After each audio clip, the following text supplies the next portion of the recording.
invites lots of pedestrian activity and public life. But more important, the central area of Portland has a very finely scaled grid of small blocks and narrow streets, and it's served very well by public transit, much of it on street. This is a square mile map of downtown Portland, which shows the urban structure of the city. Portland has blocks that are 200 feet by 200 feet on a side. That is about 61 meters by 61 meters. Very small blocks. And they are separated by streets that, again, are very fine in scale. They typically have rights-of-way that are 60 feet, which is the equivalent of about 18.3 meters. And those streets are typically divided equally between the amount of roadway or street space given to the vehicle and the amount given to pedestrians.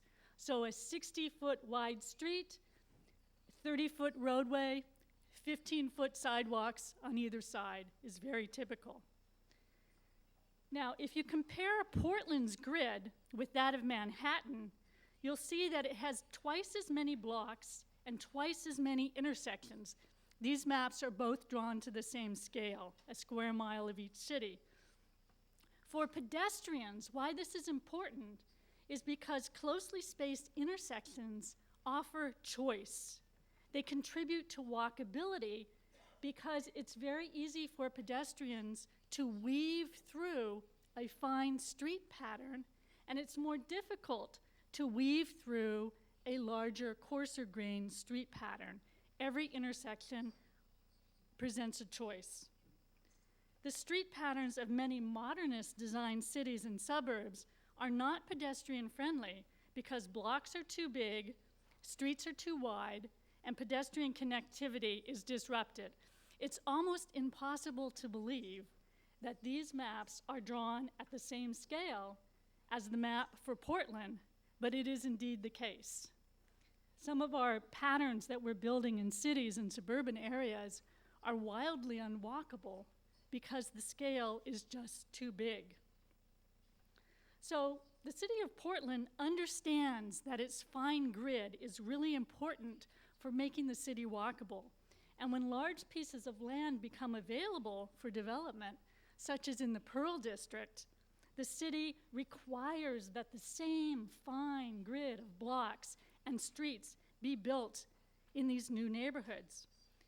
To ensure that the high-density Pearl District would be livable and walkable, the city made infrastructure improvements that included building a series of parks through the new neighborhood and linking them with a linear pedestrian boardwalk. This is what it looks like. The parks are very, very child-friendly, very family-friendly. This is another park and the boardwalk that connects them. And the city has also invested in an infrastructure of new streetcars, surface streetcars that operate on these very narrow 60-foot right-of-way streets.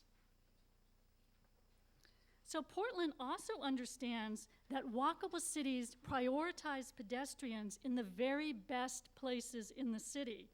And in Portland, this means along the Willamette River, which is the waterfront in the central city. In the 1950s and 1960s, the city made the mistake of building freeways all along the river in the central area. But for the last several decades, they've been working to undo that mistake and to instead create a very pedestrian-oriented waterfront.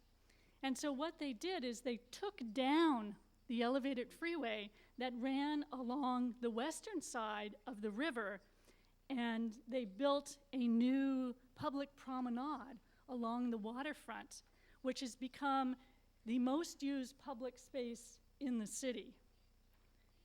And then what they did, with some difficulty and great expense, is they put pedestrian and bicycle paths along all of their bridges. In this case, they hung it off of the side of this old steel bridge which raises and lowers for ships to go underneath it. And then what they did on the eastern bank of the river, where the freeways infrastructure comes right up to the water's edge. You can see it on the left-hand side of the picture. Those are the freeways. They didn't have any room to build on land, so instead what they did is they put floating docks on the water so that they continue the pedestrian and bicycle loop around on the eastern side of the river. So the walkable city lessons from Portland are these. One, the importance of having the underlying structure right, so a fine-scaled pedestrian network. Another important lesson is not being afraid to correct mistakes. If you've gotten it wrong and you can tell that it's not creating the kind of city that you want, don't be afraid to correct the mistakes of the past. And then finally, the third lesson is to do so with creativity. Find creative ways to make a better pedestrian environment, even if it takes some design ingenuity to be able to do that. Let me shift now to San Francisco. San Francisco is a city of very walkable neighborhoods, but it also has big traffic streets that create major barriers in the city. For the last several decades, the city has been working to remove and mitigate these barriers, and they've been doing it through both really big moves and small incremental moves. Like so many other American cities, in the 1950s, San Francisco planned to build freeways throughout the city. Some were built before the program was stopped by the city's famous freeway wars. A double-decked freeway was built along the main downtown waterfront, and this was damaged during the 1989 Loma Prieta earthquake and replaced with a surface boulevard. So you now have this vibrant, pedestrian-oriented place along the waterfront. Another double-decked freeway, the Central Freeway, divided the Hayes Valley neighborhood for many years. This is an area of the city that was not destroyed in the 1906 earthquake and has wonderful small-scale Victorian houses. For many years, that neighborhood had this dark and ill-maintained structure in it that was an area for drug dealing and prostitution. This freeway was also damaged in the earthquake, and citizens debated for many, many years about whether to rebuild the freeway or to take it down and build a surface street. In the early 2000s, it was finally decided to remove the freeway and build a surface multi-way boulevard. My partner, Alan Jacobs, and I were asked to design the boulevard because of the research that we did that was published in the Boulevard book. So multi-way boulevards allow relatively fast-moving through traffic on a central roadway, and they have side roadways that give access to local property and also provide room for slower-moving vehicles and for parking. Tree-lined medians separate the different realms to give safety to the slower traffic calm realm on the side. This image shows how Octavia Boulevard works. All the traffic's moving in the center, and the side feels like a local street. People can walk comfortably, and people can cross the street with ease. There's a small park at the end of the boulevard, creating a neighborhood gathering place where there used to be a freeway. San Francisco is also incrementally making all of its streets better by having recently adopted this plan called the Better Streets Plan. And this plan aims to coordinate the work of all of the public agencies that work on streets by providing design guidelines, so whenever any improvement is made, it will work towards making a better pedestrian environment. Talking about where the street trees should go, talking about reducing intersection crossing distance, talking about creating new places of found space for pedestrians out of the roadway, talking about how to create a public life zone along the edge of sidewalks. The city is implementing some small things, such as greening its arterial streets to make them more pedestrian friendly, And they also have a new parklets program that allows business owners to take over curbside parking spaces and build small parks, again, to create public gathering spaces. For the last several decades, Vancouver has been building high-density neighborhoods in and around its downtown and has done many things to ensure walkability. Vancouver's traditional neighborhoods have these wonderful tree-lined streets made possible because the city has an alley block configuration, which means that all curb cuts are from the back and not from the front, so you can plant street trees very closely, and they also have a policy that any given block will be planted with the same kind of tree. So you get blocks that are beautiful in the fall with great color, or blocks that are beautiful in the spring with beautiful flowering trees, or ones with beautiful overhead structure in the winter when there are no leaves on the trees. And they've been continuing those in the new neighborhoods. They've also had a long-standing policy of creating a public waterfront with pedestrians prioritized along the water's edge. And this policy has been implemented since the 1920s. And Vancouver now has one of the longest connected systems of waterfront paths of any city in the world. Whenever new neighborhoods are built along the waterfronts, the water's edge is built with walking and bicycling paths that are separated from each other so they will be safe for both modes. And these allow people to walk at great distances around the city without ever having to cross a vehicle traffic street. So they make walking in Vancouver both safe and highly enjoyable. The city also requires developers to build whole neighborhoods that have in them all of the things necessary for daily life, so that people will choose to walk to a store or a school or a public library or the daycare center, wherever, instead of getting in a car. And they require developers to build buildings that will contribute to the pedestrian friendliness of the streets. So all of the high-rise buildings that are built, that give the city all that density, have to be designed so that the ground floor has a townhouse in it, directly accessible from the street.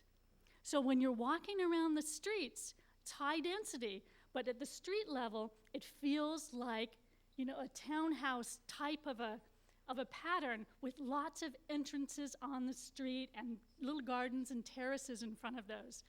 I did a research study on this building type in Vancouver.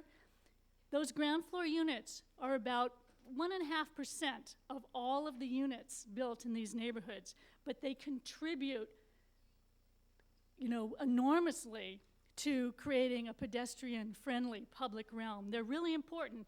Developers would not have built buildings like that unless the city required them to do so. All new neighborhoods also have small-scale pedestrian-oriented shopping streets. And as in Portland and in San Francisco, Vancouver is not afraid to undo infrastructure mistakes that create pedestrian barriers.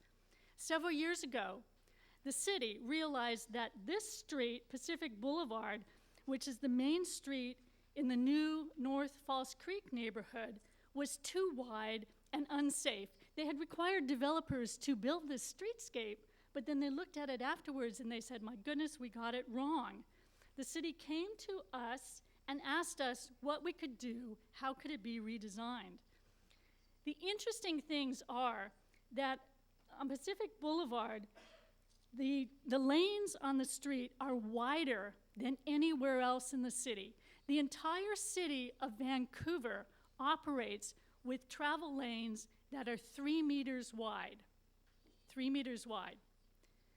This street had slightly wider streets, and the city said, it works everywhere else. We don't need wider lanes here. What can we do with that space? The other thing is that there was a very important policy that had been put in place, which was that the city said we will never again increase roadway capacity above the levels that existed in 1997. That policy allowed the traffic engineers to be willing to give up that excess space that was stored in the streets for future capacity expansion? We don't need it, they said. Let's give it over to the pedestrian realm. And so they came to us, and we all worked together to make this a more pedestrian-friendly place. What we did in the central commercial area of Pacific Boulevard, we narrowed the lanes and we inserted a central median that's planted closely with tree-lined streets, with trees. And the edges of the street, where it runs past residential buildings that had already been built, we created again a one-sided multi-way boulevard so that you would get a traffic-calmed realm in front of the residential buildings, and it also allowed us to build some rain gardens at the intersections. So finally, what I would like to end with is that saying once again that creating walkable cities means creating pedestrian-friendly streets, and it means prioritizing pedestrians in the best places. It takes very strong public policy, and it takes both the big major moves, and it takes many small incremental moves. Seoul is a city that knows very well how to do this, how to do major moves. Taking down your freeway and building the Cheonggyecheong stream is something that is talked about around the world. And Seoul has the opportunity now to start all those other incremental moves that over time can help make the city a much more pedestrian-friendly place. Thank you very much.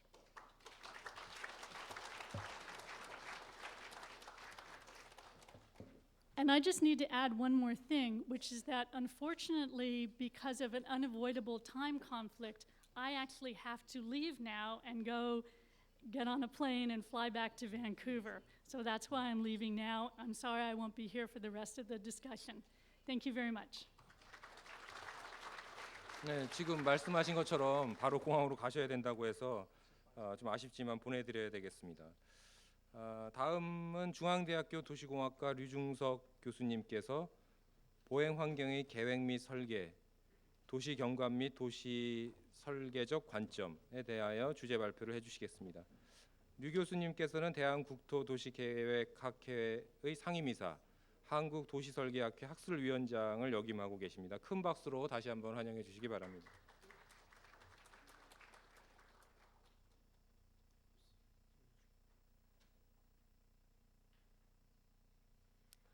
네, 여러분 반갑습니다. 소개받은 중앙대학교 류중석입니다. 이 국제 세미나에 초대받게 되어서 우선 영광이고요. 우리 그 재성 소장님께서 기조 강연해 주신 것에서부터 엘리자베스 맥도날드 교수님이 하신 그 내용까지 되게 비슷한 지금 논조로 진행이 될 것 같습니다. 저는 다만 한국의 어떤 경험과 사례를 많이 좀 소개해 드리는 것으로 그렇게 발제를 준비를 하였습니다. 한 가지 양해를 구해드릴 사항은 지금 편집상에 조금 실수가 있어가지고요. 지금 그 프로시딩에 제 발제문의 끝부분에 한 8페이지 정도가 잘려 나갔습니다. 그래서 대단히 죄송스럽긴 하지만 아마 나중에 주최 측에서 PDF 파일이나 이런 걸 가지고 여러분들이 그 부분을 보실 수 있도록 그렇게 해주시리라고 믿습니다. 그래서 오늘 제가 말씀드릴 내용은 우선 이제 도시 설계 및 경관이라는 관점에서 왜 보행 환경이 이렇게 중요한가 하는 말씀을 잠깐 드리고요. 서론으로 그렇게 드리고, 그다음에 우리 한국에서의 보행 환경의 실태와 문제점, 앞에서 우리 재성 소장님께서 그 몇 가지 실태와 문제점을 지적을 해주셨는데 저는 조금 다른 관점에서 또 문제점을 한번 짚어보도록 그렇게 하겠습니다. 세 번째로는 그래서 이러한 문제점들을 해결하기 위해서 현재 우리가 가지고 있는 법 제도적인 장치들이 얼마나 잘 되어 있는지를 한번 살펴보는 시간을 잠시 가지고요. 그리고 네 번째로는 세 가지 사례를 통해서 우리가 어떤 노력을 하고 있는지 또 어느 정도 개선이 되어 오고 있는지 이런 내용들을 말씀을 드리고 결론을 내리도록 그렇게 하겠습니다.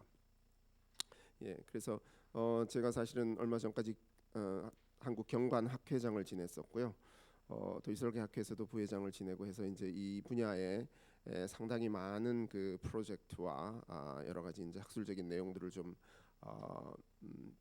접할 수가 있었습니다. 잘 아시는 이제 뭐 담양의 메타세콰이어 길이라든지 청주시 진입부에 있는 가로수 길이라든지 이런 길을 우리가 가게 되면은 그런 길이 주는 어떤 경관적인 가치가 우리의 어떤 그 힐링 같은 마음의 안정을 주면서도 앞에서 그 강병기 교수님의 저서에 언급이 된 바와 같이 정말 가고 싶은 마음이 내키는 그런 길이 상당히 중요하지 않나 그렇게 생각이 됩니다. 그래서 전망이라든가 조망 이런 것들을 상당히 우리가 중요시하는 거고요. 그 길이 주는 어떤 심리적인 효과라는 것은 여기 보시는 이제 건축물 영역이나 하늘의 영역 그리고 정면에서 보이는 영역, 바닥의 영역 이런 영역을 통해서 만들어낸 어떤 공간의 분위기라고 그렇게 정의를 할 수가 있습니다. 결국 이 분위기를 얼마나 친화적으로 사람들의 어떤 매력을 끄는 요소로 만드느냐가 조경, 경관, 도시설계 분야에서 우리가 걷고 싶은 거리를 만드는 그 핵심 주제라고 말씀을 드릴 수가 있겠습니다.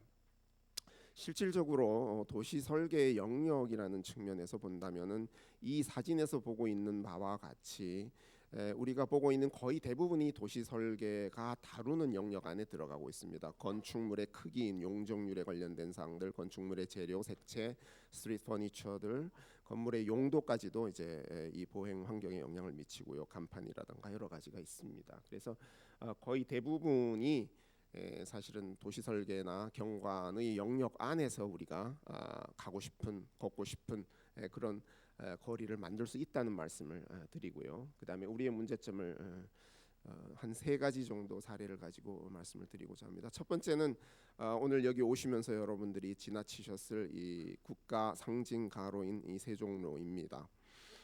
예전에 이게 110m 되는 차량이 우선이 된 그런 가로였기 때문에 감히 이쪽에서 저쪽으로 건너가려면은 목숨을 걸어야 하는 그런 도로였습니다.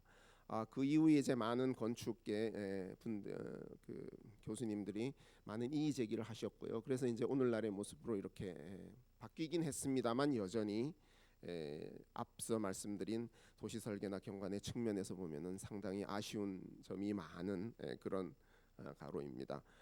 조성 이전의 모습이 지금 위에 사진 죄송합니다. 조성 이전의 그 모습이 여기 지금 보이고 있습니다만은 이 설계 경기를 통해서 상당히 좋은 안들이 많이 제시가 되었음에도 불구하고 지금 현재 조성되어 있는 모습은 우리가 기대했던 것과는 상당히 좀 거리가 있다고 여겨집니다.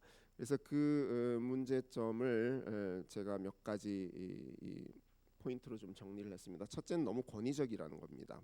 물론 국가 상징 거리이기 때문에 뭐 세종대왕도 필요하고 여러 가지가 필요하겠습니다만은 국가 상징 거리이면서도 시민들이 굉장히 시민들과 좀 친화적인 그런 사례를 우리 외국에서 굉장히 많이 보고 있습니다. 그래서 너무 권위적이라는 것이 이제 제가 보기에는 가장 큰 문제점이고요. 너무 단조롭고 또 어차피 지금 이 가로의 스케일 자체가 110m나 되기 때문에 비인간적인 척도일 수밖에 없습니다. 그렇지만 이것들을 사실은 스트리트 퍼니처라든가 여러 가지 다양한 설계 기법을 통해서 인간적인 척도로 만들 수가 있는데도 불구하고 지금은 현재는 그렇게 되어 있지 못하고요. 특히나 이제 주변 건축물과의 어떤 연관 관계죠, 인터랙션이 좀 단절이 되어 있다는 게 상당히 큰 문제점이고 편의 시설도 상당히 부족합니다. 제가 근무하고 있는 이 중앙대학교 앞을 부끄럽지만 사례로 들고 나왔습니다.